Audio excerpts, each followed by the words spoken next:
Haberin merkezinden, ATV Haber Merkezi'nden iyi akşamlar. Bugün 12 Ekim 2022 Çarşamba. Rüzgar Türkiye'den yana esiyor. Avrupa'yı enerji krizinden çıkaracak adım her an Türkiye'den gelebilir. Rusya Devlet Başkanı Putin dikkat çeken bu mesajı dünyaya Moskova'dan verdi. Avrupa için Türkiye'de büyük bir doğalgaz merkezi kurabiliriz. Bunun için sevkiyata hazırız cümlesini kurdu.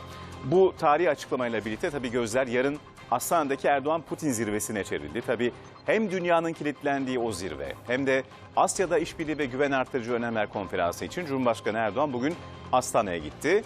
Kazakistan Cumhurbaşkanı Kasım-Cömert Tokayev tarafından resmi törenle karşılandı Erdoğan. Bir sürpriz bekliyordu onu. Mayıs ayında külliyede yapılan masa tenisi maçının rövanşı Astana'da gerçekleşti. Природного в Европу через Турцию, создав в Турции крупнейший.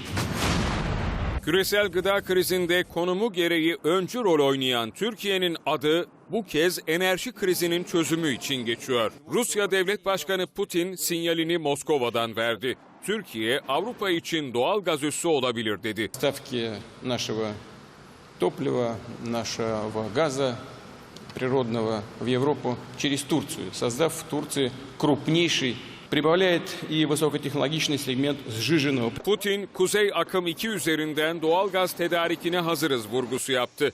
Rusya, kışın dahil Avrupa'ya enerji sevkiyatına hazır diyerek topu Avrupa'ya attı.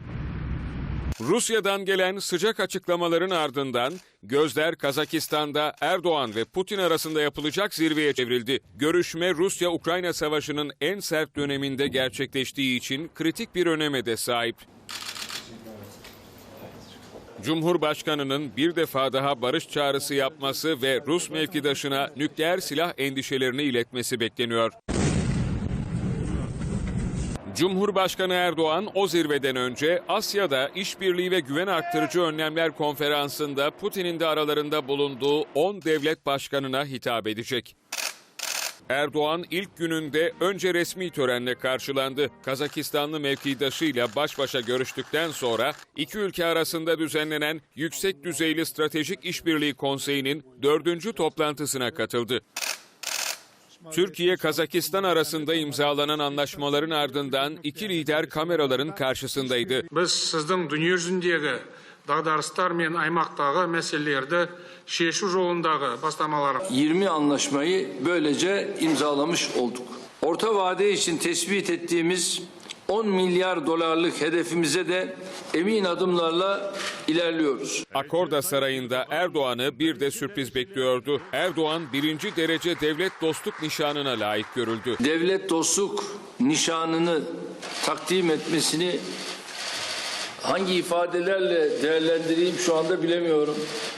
Bu benim için hakikaten farklı bir sürpriz oldu.